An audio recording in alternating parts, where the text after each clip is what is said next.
एही भिडियोरे मु आपणंकु कहिबी मु जणे एते धनी ओ सुंदर महिला होइथिले मध्य मो स्वामी मते सुखरु वंचित रखिथिले एवं समय दियंती नाही। शेषरे बाध्य होई जणे भिकारी द्वारा किपरि निजर आवश्यकता पूरण कली एही कहानी रे मु आपणंकु पूरा घटना विषय रे कहिबाकु जाउछि। आपण माने एही भिडियोटिकु शेष पर्यंत देखंतु, आपणंकु बहुत पसंद आसीबो। अनेक वर्ष पूर्वरु आमे गाँ छाड़ी आसी सहर रे रहुथिलु। गाँ रे बहुत जमीबाड़ी थिला, सेठारे मो सासु ससुर सेमाने रुहंती। मो स्वामींकर व्यवसाय कारोबार सहर रे चालुथिबारु आमे सहर रे गोटे बड़ बंगला किणी सेठारे रहुथाउ। मोर पिलापिली पई एबे एते आग्रह नथिला, तेणु आमे आउ किछि वर्ष परे पारिवारिक वृद्धि विषय रे चिंता करिबु बोली स्थिर करिथिलु। भुवनेश्वर रे सबुठारु महंगा अंचल रे आमर एक बड़ बंगला थिला। बाहरे सबुबेले 2 किंबा 3टी विलासपूर्ण कार पार्किंग हेउथिला। सेही बंगलार मु मालिक थिली। मोर मात्र 35 वर्ष बयस थिला। मोर रूप एते सुंदर थिला जे कोनोसी पुरुष मते पाइबा पई जे कोनोसी सीमा को लंघी जाई परिबो। मो शरीरर रंग क्षीर ठारू भी गोरा थिला। मो अंटा तळकु लंबा घन केस। मो शरीर एपरि देखा जाउथिला जेपरि केही एहाकु बहुत जत्नर सहित तयारी करिसंती। मोर सौंदर्य लोकंक निद हजाई देउथिला। मु जानि नथिली जे लोकमाने मते देखिकी कोन भाबंती। सेमाने हुए तो भाबुथिबे जे एते बड़ घर मु एते सुंदर, सेथिपाई मो जीवन रे सबु खुशी रे भरपूर थिबो। मोर दिन खुशी रे कटुथिबो। मोर कोनोसी जिनिसर किछि अभाव नथिबो। किंतु सत्य कथा हेला मु बाहरकू जेतिकी आकर्षणीय ओ सुंदर देखा जाउथिली, मो भितरे सेतिकी निराश ओ एकाकीपणिया भरी रहिथिला। मो भितरे थिबा सेही दुख जंत्रणा एहा विषय रे समस्तंकु अजଣା थिला। मो स्वामी राकेश जणे बड़ व्यवसायी थिले। से दिन रे 5 मिनिट पाई मध्य घरे रहु नथिले। रातिरे घरकू फेरिबा परे से सीधा तांको रूमकू चली जाउथिले। कथा हेबा पई तांको पाखरे समय मध्य नथाए। जणे विवाहित महिलांकु जेउ प्रेमपूर्ण भल पाइबार आवश्यक हुए ताहा वर्ष वर्ष धरी हजि जाइथिला। मु अनेक थर तांको निकटतर हेबाकू चेष्टा करिथिली, किंतु प्रत्येक थर राकेश कहुथिले मो पाखरे एही सबु काम पई समय नाही। मु तुमको टंका देउछि, एते सबु सुविधा अछि, तेबे आउ तुमर कोन अभाव रहिला जे एही परि मो जीवनर सबु सुख हजि जाइथिला, जाहा मु काहाकू केबे कहि पारु नथाए। दिने अपराह्न समय थिला। मु घरे एका थाए। फ्रेश हेबा परे मु गोटे हालुका पोशाक पिंधिथिली। मो केसकू तळकू करी हॉलकू आसिली ओ सेठारे बसी आराम करुथाए। सेही समय रे आम डोरबेल बाजिला। मु भाबिली एहा हुए तो स्वामी होई पारंती। आउ किछि चिंता न करी मु द्वार खोलिदेली। आम द्वार पाखरे बाहरे ठिया होइथिला जणे भिकारी। से महिला चिरा पोशाक पिंधिथिला, किंतु से लंबा एवं अन्य मानक अपेक्षा टिके सफा थिला। ता बयस प्राय 30 वर्ष। से हाथ जोड़ी धीरे धीरे कहिला, मैडम आपण मते 2टी रुटी देई पारिले आपणकर मंगल हेबो। मु 3 दिन हेला किछि खाई नाही। मु तांकू उपरु तळकू चाहिली। ता स्वररे एपरि किछि थिला जाहा मु वर्ष वर्ष धरी सुनी नथिली। सेही समय रे मु किछि आनिबा पई घर भितरकू जिबाकू बुली पड़िली। ठीक सेतिकी बेले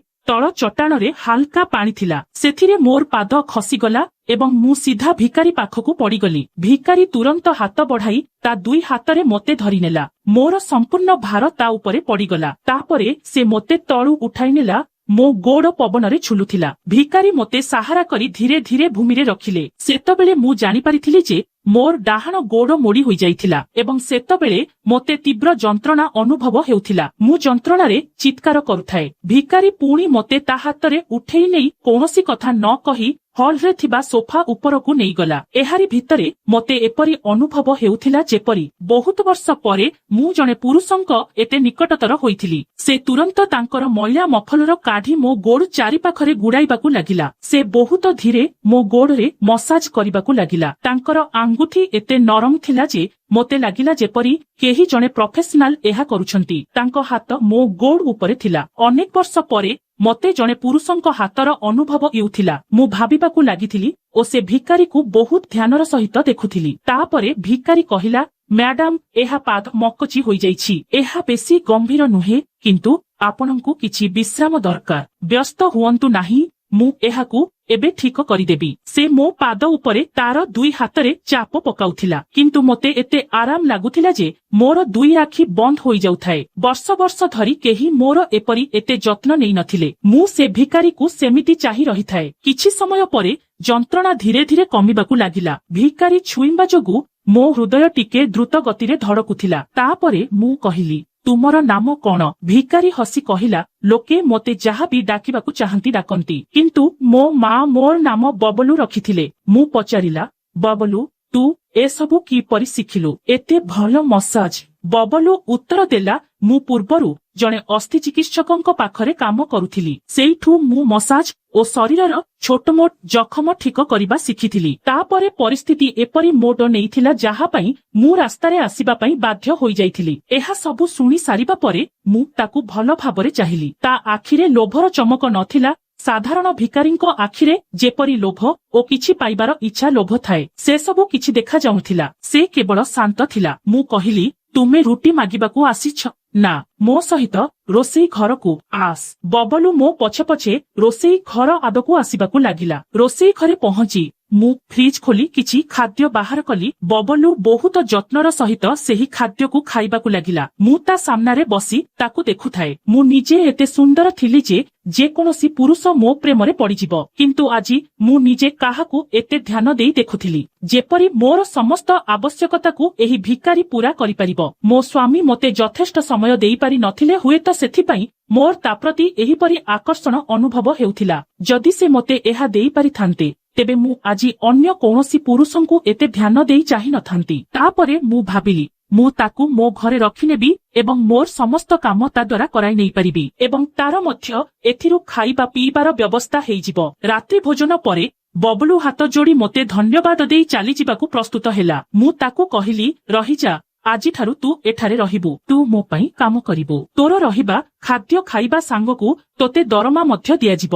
ବବଲୁ ଏହା ଶୁଣି ଆଶ୍ଚର୍ଯ୍ୟ ହୋଇଗଲା। ସେ କହିଲା, ମ୍ୟାଡାମ, ମୁଁ ଜଣେ ଭିକାରୀ। ମୁଁ ତୁମ ଭଳି ଏତେ ବଡ଼ ଘରେ କିପରି ରହିବି? ମୁଁ କହିଲି, ମୁଁ ଭିକାରୀ ଚାହୁଁ ନଥିଲି, ମୁଁ ଜଣେ ମଣିଷ ଚାହୁଁଥିଲି। ତୁମେ ଆଜି ମୋତେ ଯାହା ଦେଇଛ କେହି ଦେଇପାରିବେ ନାହିଁ। କେବଳ ଗୋଟିଏ ସର୍ତ୍ତ ଅଛି, ମୋ ଆଗରେ ନିଜକୁ କେବେ ଭିକାରୀ ବୋଲି କହିବ ନାହିଁ। ବବଲୁ ମୁଣ୍ଡ ନୁଆଇଲା ଓ ହମ କହିଲା। ସେହି ଦିନଠାରୁ ଆମ ଘରେ ରହିବାକୁ ଲାଗିଲା। ବବଲୁ ପ୍ରଥମେ ବାହାର ବଙ୍ଗଳାର କୋଠରୀରେ ରହିବା ଆରମ୍ଭ କଲା। ତାପରେ ମୁଁ ତାକୁ ଭିତର କୋଠରୀ ଦେଇଥିଲି ଏବଂ ନୂଆ ପୋଷାକ ପିନ୍ଧିବାକୁ ଦେଇଥିଲି। ସେ ବଗିଚାରେ କାମ କରୁଥିଲା, ଗାଡ଼ି ଧୋଇଥିଲା ଏବଂ କେତେବେଳେ ରୋଷେଇ ଘରେ ସାହାଯ୍ୟ କରୁଥିଲା, କିନ୍ତୁ ସେ ତାର ଅଧିକାଂଶ ସମୟ ମୋ ସହିତ ବିତାଉଥିଲା। ଯେତେବେଳେ ମୋର କୌଣସି ଛୋଟମୋଟ ରୋଗ ହେଉଥିଲା, ମୁଣ୍ଡବିନ୍ଧା, ପିଠିରେ ଯନ୍ତ୍ରଣା, ସେ ପହଞ୍ଚି ମୋତେ ମସାଜ କରୁଥିଲା। ଗୋଟିଏ ଦିନ ମୋତେ ଏକ କାର୍ଯ୍ୟକ୍ରମରେ ଯିବାକୁ ପଡ଼ିଲା। ଯାତ୍ରା 7 ଘଣ୍ଟା ଲମ୍ବା ଥିଲା। ମୁଁ ଫେରିବା ପରେ ରାତି 10ଟା ବାଜିଥିଲା। ମୁଁ ମୋ କୋଠରୀରେ ଏକା ଶୋଇ ରହିଥିଲି। ବବଲୁ ଆସି ଦ୍ୱାର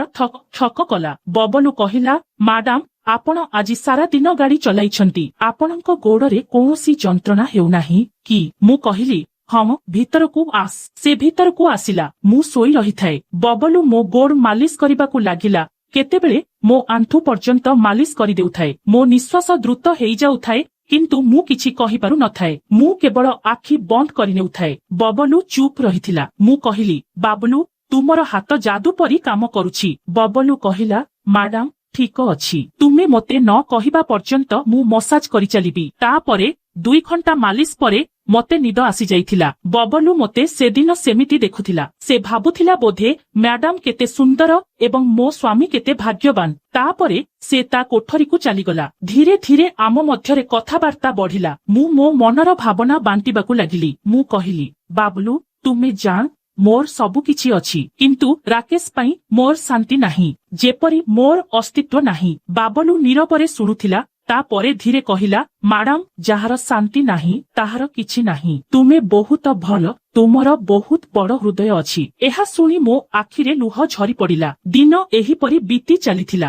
ଦିନେ ଗୋଟେ ରାତିରେ ବହୁତ ଗରମ ଥିଲା ଏବଂ ବିଦ୍ୟୁତ ଚାଲିଯାଇଥିଲା। ମୁଁ ଜାଣିଶୁଣି ଘରର ଲାଇଟ୍ ବନ୍ଦ କରିଦେଇଥିଲି। ମୁଁ ମୋ କୋଠରୀରେ କେବଳ ଲାଇଟ୍ ଏବଂ ଫ୍ୟାନ୍ ଚାଲୁ ରଖିଥିଲେ। ମୁଁ ଚାହୁଁଥିଲି ଯେ ବବଲୁ ମୋ କୋଠରୀରେ ଅଧିକ ସମୟ ରହୁ। ମୁଁ କହିଲି, ବାବଲୁ, ଆଜି ବହୁତ ଗରମ, ତୁମର ମଧ୍ୟ ଫ୍ୟାନ୍ ତଳେ ଶୋଇବା ଉଚିତ। ବାହାର ଘରେ ନିଶ୍ଚୟ ବହୁତ ଗରମ ହେଉଥିବ। ବବଲୁ ଉତ୍ତର ଦେଲା, ନା ମ୍ୟାଡାମ, ମୁଁ ଠିକ ଅଛି। ମୁଁ କହିଲି, ଏହା ମୋର ଆଦେଶ। ଆଜି ମୋ ରୁମରେ ଏଠାରେ ତଳେ ଶୋଇପଡ଼। ତାପରେ ବବଲୁ ତଳେ ଚାଦର ବିଛାଇ ଦେଲା। ମଧ୍ୟରାତ୍ରିରେ ମୁଁ କହିଲି, ମୁଁ ଶୋଇପାରୁନାହିଁ, ମୋ ପିଠି ବହୁତ ଯନ୍ତ୍ରଣା କରୁଛି। ସେ ମଧ୍ୟ ନିଦରୁ ଉଠି ଯାଇଥିଲା। ମୁଁ କହିଲି, ଏଠାକୁ ଖଟ ଉପରକୁ ଆସ, ତୁମେ କିପରି ତଳେ ମାଲିସ କରିପାରିବ। ବବଲୁ ପ୍ରଥମେ ସକୋଚ କଲା, କିନ୍ତୁ ମୁଁ ଜିଦ ଧରି କହିବାରୁ ସେ ଖଟ ଉପରେ ଆସି ବସିଗଲା। ତାପରେ ବବଲୁ ମାଲିସ କରିବାକୁ ଲାଗିଲା। ମୋର ନିଶ୍ୱାସ ଭାରି ହେଉଥିଲା। ସେହି ସମୟରେ ରାତି ପ୍ରାୟ 1:30 ହୋଇଥିଲା। ସୁନସାନ ରାତି, ନିଶବ ରାତି। ଯେତେବେଳେ ସେ ମସାଜ କରୁଥିବା ସମୟରେ ତାର ହାତର ଛୁଆରେ ମନ ଭିତରେ ଅନେକ ଦିନରୁ ଦବି ରହିଥିବା ଇଚ୍ଛା ଶକ୍ତି ପ୍ରବଳ ହେବାକୁ ଲାଗିଲା। ଶରୀରର ଯନ୍ତ୍ରଣା ଦୂର ହେଉଥାଏ ଓ ଆରାମ ଲାଗୁଥାଏ। ସେତେବେଳେ ତାର ମଧ୍ୟ ହାବଭାବରେ କିଛି ବିଶେଷ ପରିବର୍ତ୍ତନ ଦେଖିବାକୁ ପାଇଲି। ମୋ ପରି ଜଣେ ସୁନ୍ଦରୀ ଯେକୌଣସି ମଣିଷର ମନରେ ଇଚ୍ଛା ଶକ୍ତି ଜାଗ୍ରତ କରେଇବାରେ ସକ୍ଷମ ହୋଇପାରିଥାଏ। ଠିକ ସେହି ସବୁ କଥା ହେଲା ଯାହା ମୁଁ ଅନେକ ଦିନରୁ ଅପେକ୍ଷା କରି ଆସୁଥିଲି। ସେହି ରାତି 2ଟା ଠାରୁ ସକାଳ ପର୍ଯ୍ୟନ୍ତ ଚାଲିଲା। ମୋର ଏତେ ବର୍ଷର ଆଶା ଆକାଂକ୍ଷା ସବୁ ପୂରା ହେବାକୁ ଯାଉଥାଏ। ସେ ମୋତେ ଏକ ଅଲଗା ଅନୁଭୂତି ଦେଲା। ପରଦିନ ସକାଳୁ ସେ ଘର କାମ କରିବାକୁ ପ୍ରସ୍ତୁତ ହୋଇଗଲା। ସେହିଦିନ ମୁଁ ନିଜକୁ ଭୁଲି ଯାଇଥିଲି ଓ ମୋର ଏତେ ଧନ ସମ୍ପତ୍ତି ଓ ସ୍ୱାମୀ ପରିବାର ସମସ୍ତଙ୍କୁ ମୁଁ ଭୁଲି ଯାଇଥିଲି। ସେହିଦିନ ପରଠାରୁ ମୁଁ ଏହିପରି ଅନୁଭୂତି ନେବାକୁ ସବୁବେଳେ ନିଜକୁ ପ୍ରସ୍ତୁତ କରି ରଖୁଥାଏ ଓ ସେ ବି ମୋର ସବୁ ଆବଶ୍ୟକତା ପୂରଣ କରିବାକୁ ଠିକ ସମୟରେ ହାଜିର ହୋଇଯାଉଥାଏ। ଏହିପରି ଜଣେ ଭିକାରୀ ଦ୍ୱାରା ମୁଁ ମୋର ସବୁ ଆବଶ୍ୟକୀୟ କାର୍ଯ୍ୟ କରିନେଉଥାଏ। ଏହା ଥିଲା ମୋର ସେହି ଦିନର ଘଟଣା ବିଷୟରେ ବିବରଣୀ।